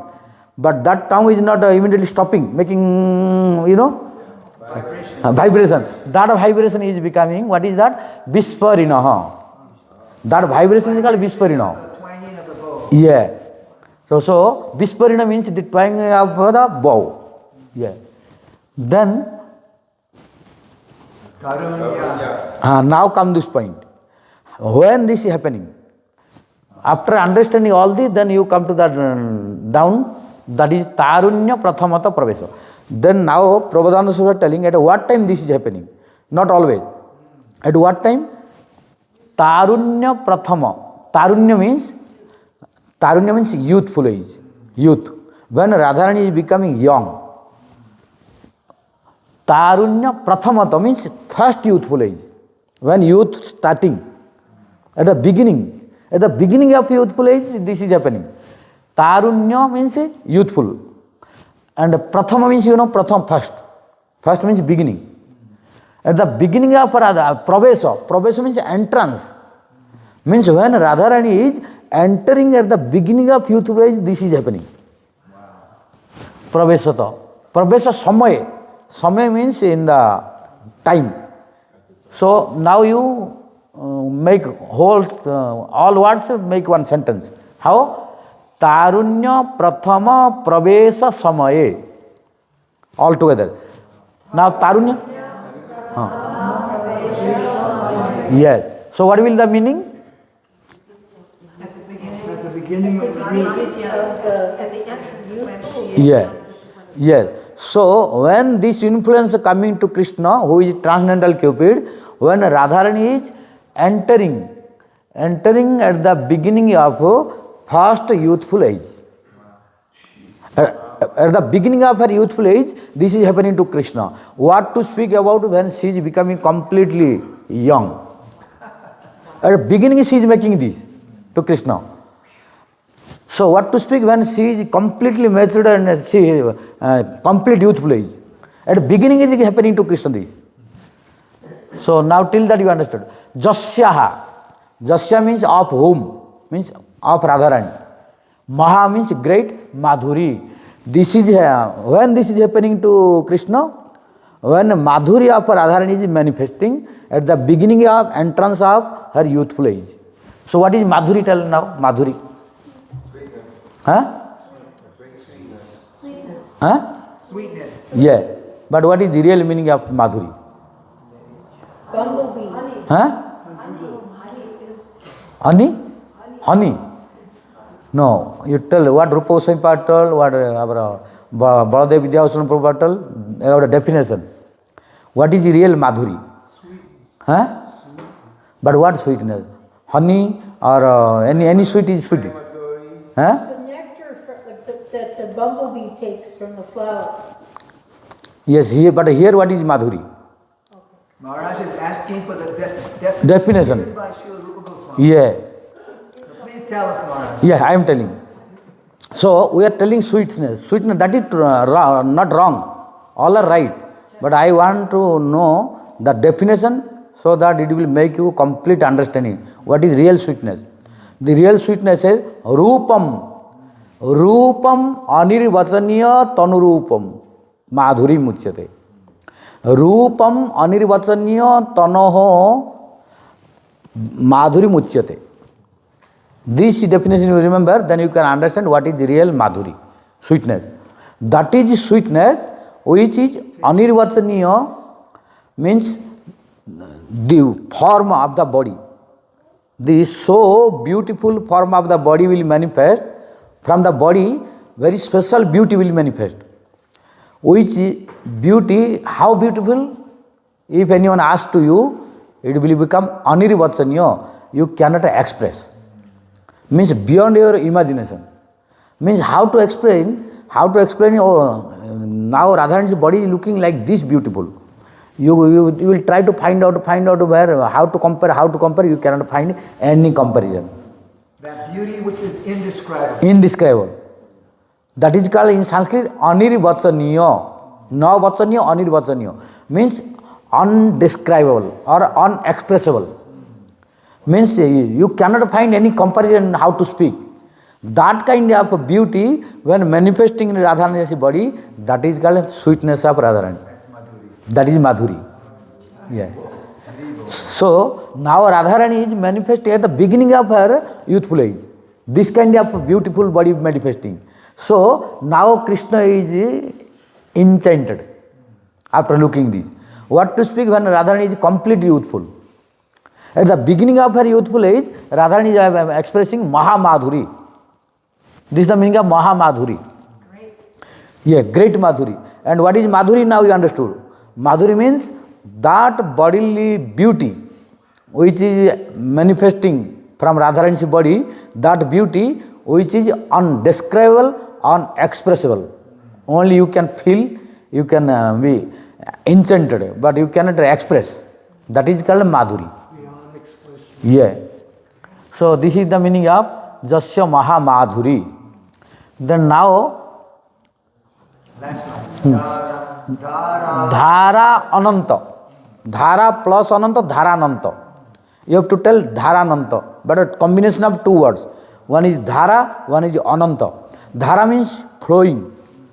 Flow means water is flowing. So from the ocean, so many waves are flowing. Similarly, from the Radharani's body, like ocean, so many waves are flowing. And we, like the material ocean, when waves and tides are sending, you cannot count long time. You cannot stay there. So it is considered like unlimited. Similarly, when Radharani is sending the waves of different transcendental ecstasy from her ocean-like body, where from all these are coming, it is like Ananta, means endless, limitless, unlimited. So how many waves are coming, nobody can count. Krishna is only able to count. What to speak others. So this is the meaning of Ananta Dhara. Dhara means flow. And Ananta means unlimited. And Chamatkrita. Chamatkar, that is enchanting everyone. Chamatkar means surprise, wonderful, astonishing, stunning, astonishing. So then now Prabodhananda Saraswati became very merciful to us. Normally, till now, he was praying for himself. Understand or not? Oh, Radharani, please give your mercy, please shower your merciful glance, please give your spurti again. He was praying for himself. But today, maybe his heart melted after looking the Radharani's Madhuri. So, he thought, why I will pray for myself only. So, I want to bless to all jivas. So, he used the word bhavatu naha. Naha means asmankam. Means, oh jivas, please don't lose this opportunity. So, he is inviting to us also to pray Radharani. And let us go, let us release the sweetness of Radharani's this beautiful Madhuri by which Krishna is enchanting. Krishna is fainted, Krishna is non-stop releasing. So all jivas, let us pray to Radharani so that she will give this Madhuri to release us. So he is telling, Bhavatu naha, oh all jivas, let it, Sri Radhika Swamini. Let Radhika, means Radharani, become your Swamini. So now he is not telling, oh Radharani, you become my Swamini. Now he is telling, oh jivas, let us come together to pray to Radharani so that which Radharani is making all this to Krishna, means from whose body like ocean so many waves are coming and who is looking so beautiful, who is manifesting the sweet Madhuri in her body, and what I told before, all happening to this Radharani, that Radharani let our Swamini. That Radhika let become our Swamini, not only mine, but all of yours. So this is blessing. So this is the meaning of Bhavatu Naha, Sri Radhika Swamini. Bol Vrishavanandani Srimati Radha Rani ki. So this is the one hope that we can get also. Because Prabodhananda Saraswati has blessing to us also. Means he is giving, he is blessing. By blessing possible. By blessing everything possible. So, means we should just follow to him. We should pray to him to bless more and more so that Radharani can make us maid servant and she can appear in front of us as Swamini. So now come to explain about Swamini. What is time now, Vital? 7:25. Huh? 7:25. Oh, 25 minutes passed. We stop here? Yeah, we can go another 5 or 10 minutes. Five. Swamini, I will explain. Yeah, because this is very important also to know. And this is most important. This is most important. I don't think anybody in here wants you to stop. Huh? Yeah. Because this is nectar, really. Yeah. Yeah. Yeah. Yeah. Intoxicated. And now, which is very important to know, Swamini. What is the significance of Swamini? Normally you see many devotees, many sampradayas, even those who are ignorant about rasas in our sampradaya, because there are some neophyte also or some that if they don't know the significance of Swamini, sometimes they also address due to lack of this clarification. What is that? But I am telling that you cannot give some any proofs, I think, because I did not listen from him. But Narayana Goswami Maharaj spoke somewhere that Mother Radhika. He never told. No. Because he will never tell.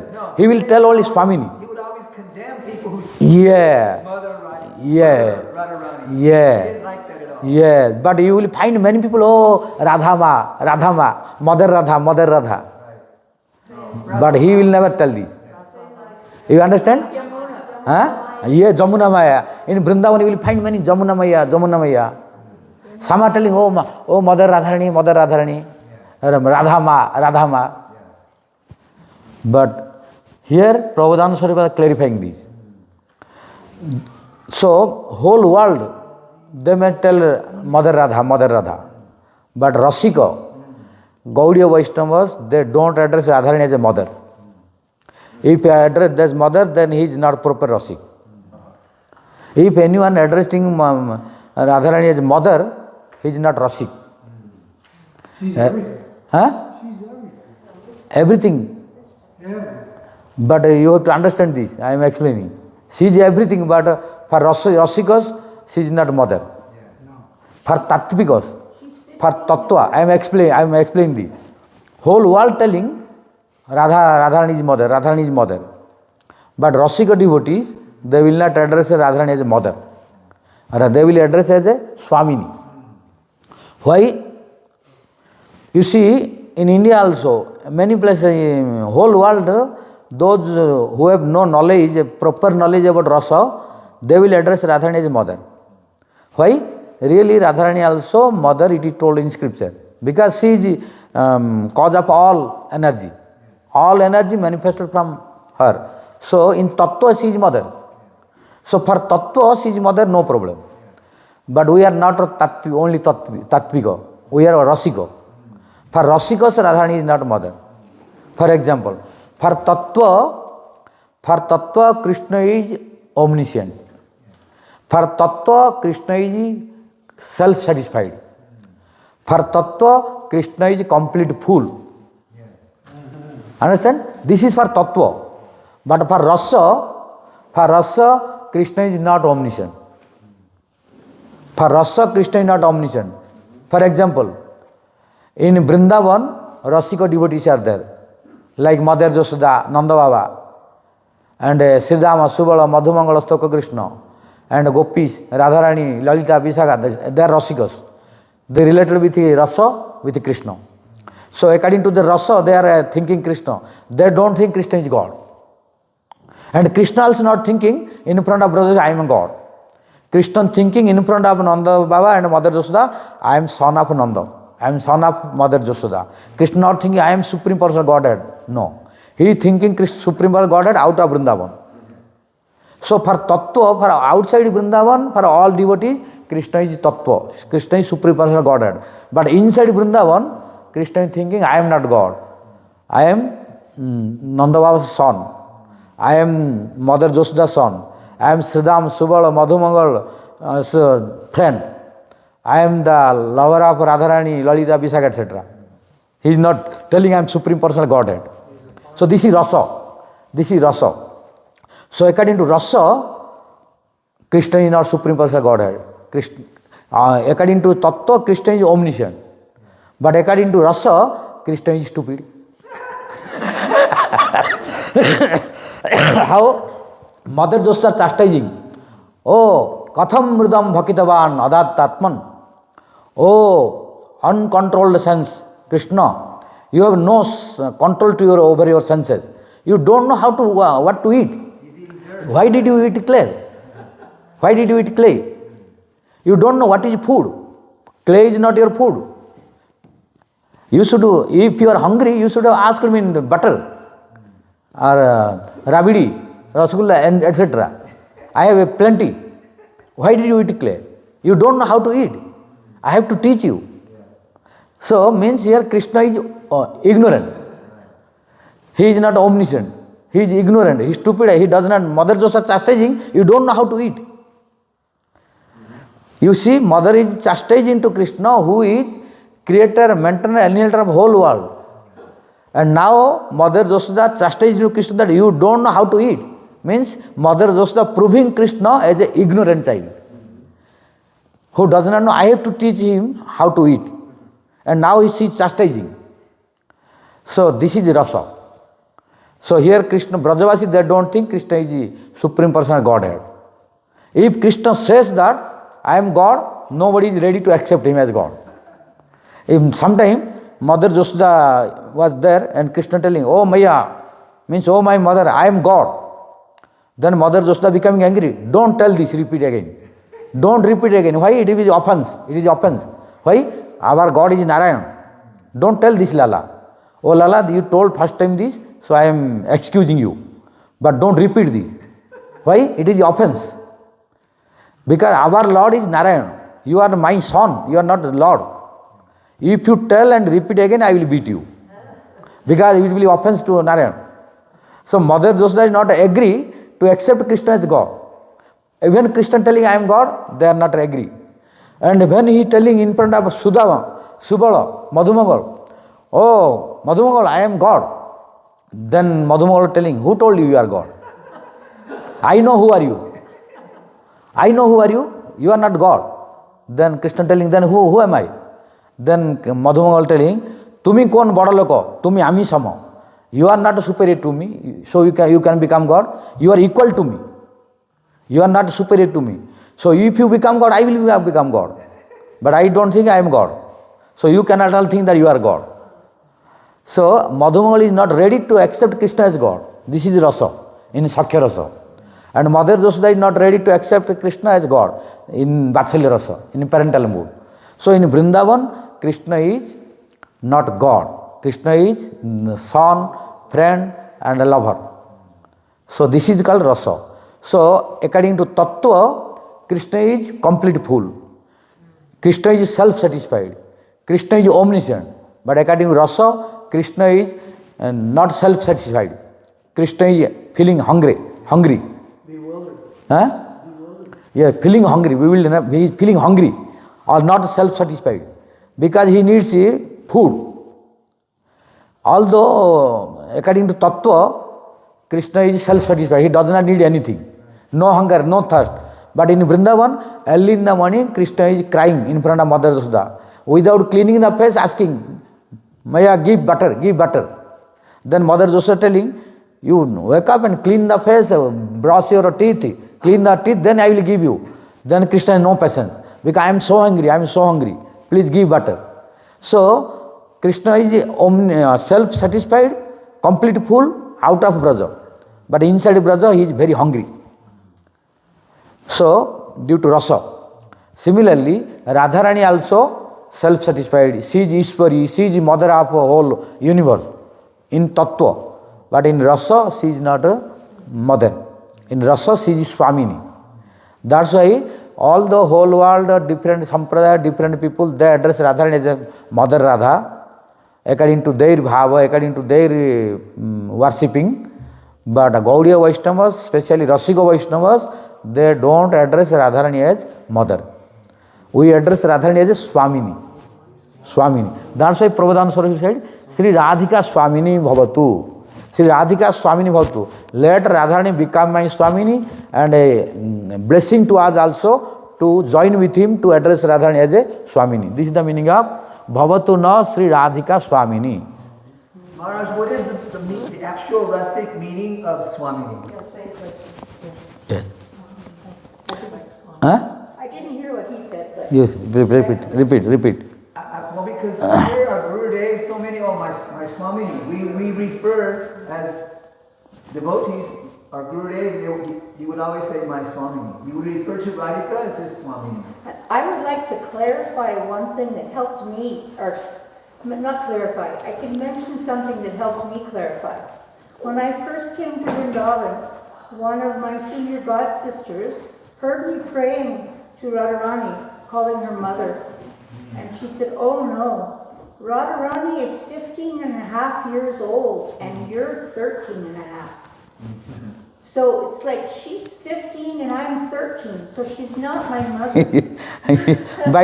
by logic also she is not mother, you see. Yeah. So the relationship becomes clear that, the 13-year-old likes to follow the 15-year-old. She's older, she's wiser, she's more beautiful, she's more expert. I want to become like her, I want to serve her, not the mother. Yes, like this logic also, if you address Swamini, it is correct, not mother. So what is the definition of Swami? Swamini. Swami, you know Swami? Swami means master. Mr. So, and the female of, feminine gender of Swami is Swamini. Meaning Krishna is our Swamini's lover. So he is our Swami. But Radharani is our Swamini. Means our mistress.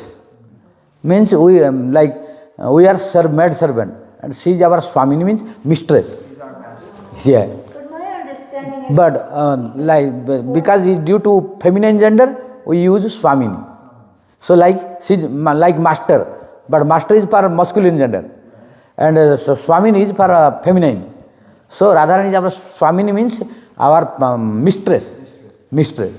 So our worshipping to Radharani is as a mistress, Swamini, Ishwari, like this. Yeah. Sometimes in English, when people think of master and mistress, they think of a formal relationship. Like even sometimes, like say there's a sannyasi, and like someone says, "Oh Maharaj, oh Swami," they're not thinking this is someone I'm going to intimately serve. They're thinking this is so much greater than me. So yeah, in English, mistress that's like a peon that just sweeps the floor, and when she sees the lady of the house, she only bowing, no discussions, no intimate discussions, no friendship. So when Radharani is 15 and I'm 13, it won't be that formal, right? Why not? No. You are thinking Radharani is 16. No, she is 16, but she is most senior to you. Yes. You are comparing this body. But that is okay. I told you. Thinking that the mistress is this big lady of this big fancy house, and she's very, very wealthy, and that's how they think of mistress in English. Yeah, but that is why mistress means only not that is those who was. There are two kinds of mistress. One is opulence, one is sweetness. So Radharani is sweetness mistress. Yeah. Sweetness mistress. Yeah.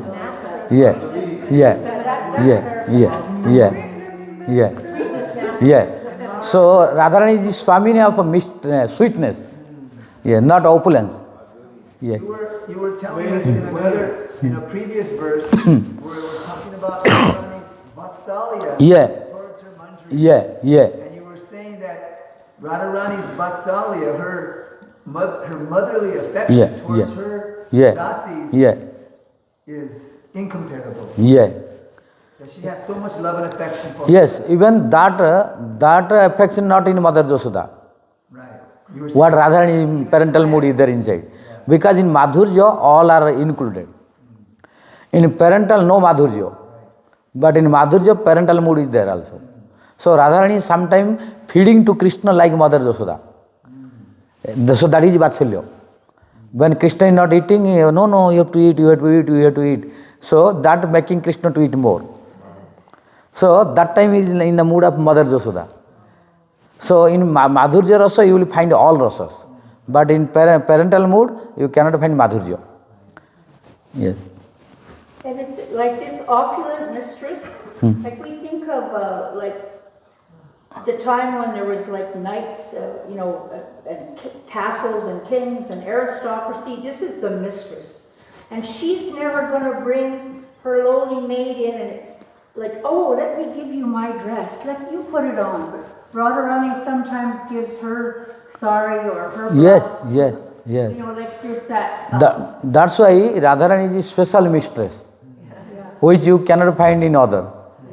That is Radharani's speciality. There's this intimacy, this like you said, sweetness and closeness. But other mistress, they will not let use her dress to the maid servant. But Radharani voluntarily giving, take dress. And by giving her dress, sending to mothering to Krishna. So this is the speciality of Radharani, which is more affectionate towards her maid servants. So that is why she is the source of all affection. Yeah. So that is why Prabhupada Swami is telling, oh Radharani, Bhavatu Naha Sri Radhika Swamini. Oh Radharani, you become our Swamini. This is the meaning of last line. Sri Radhika Swamini. Swamini is our mistress. With oceans and oceans of bliss. What? Oceans and oceans of bliss, wave after wave. But this is not, we are telling Radhika Swamini, about Swamini. Yeah. We are explaining about Swamini. What is the meaning of Swamini? Yeah. Yeah. So, understand Swamini? Yeah, clear. Okay. Okay. Maybe no time, but I'm curious about the 5 arrows, the flower arrows. Yeah. Yeah. Yeah. Yes. Means samohana, uchatana, marana, tadana. These are the 5 arrows. Means samohana means to hypnotize. Marana means to pierce. So you will be injured. You will become injured. And uchatana means you cannot become stable. You will become restless, like Krishna becoming.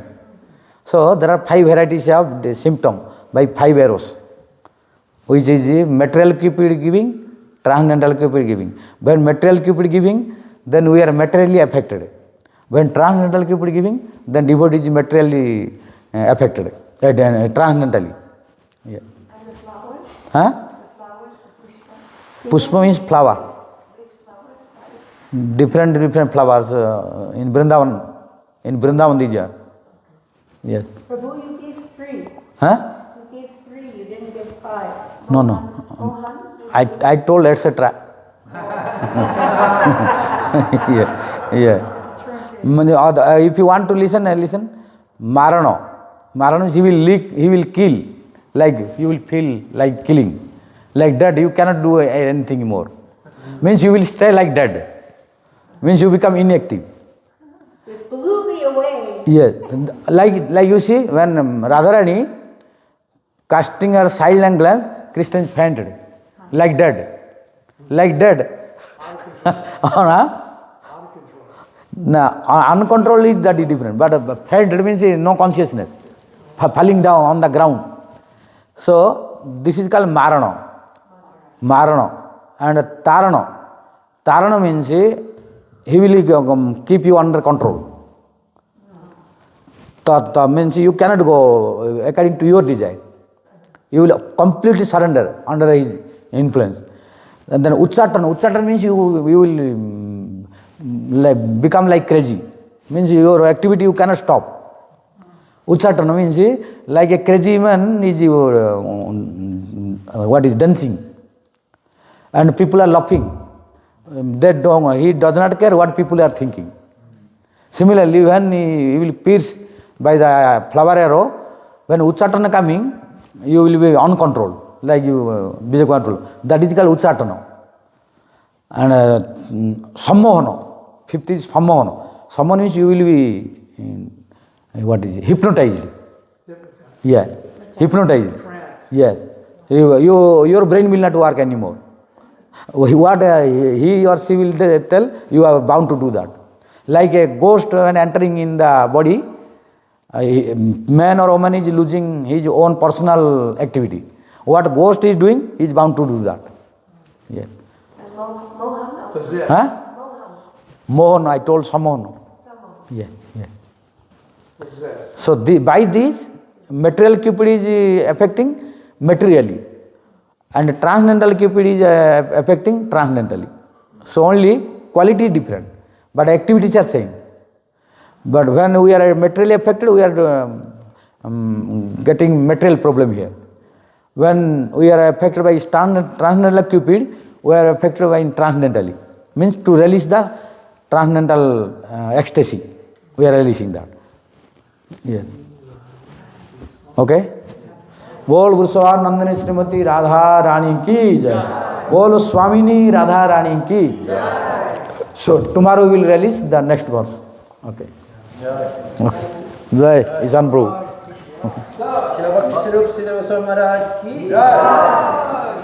Ishan Prabhu ki jai. All glories to the assembled devotees ki. Gaur Pramanand. So now we'll have Sudha Arti, and then we'll have Prasad, yes? Thank you. Oh, and tomorrow, Thank you, Santu. tomorrow is Ekadashi. Thank you.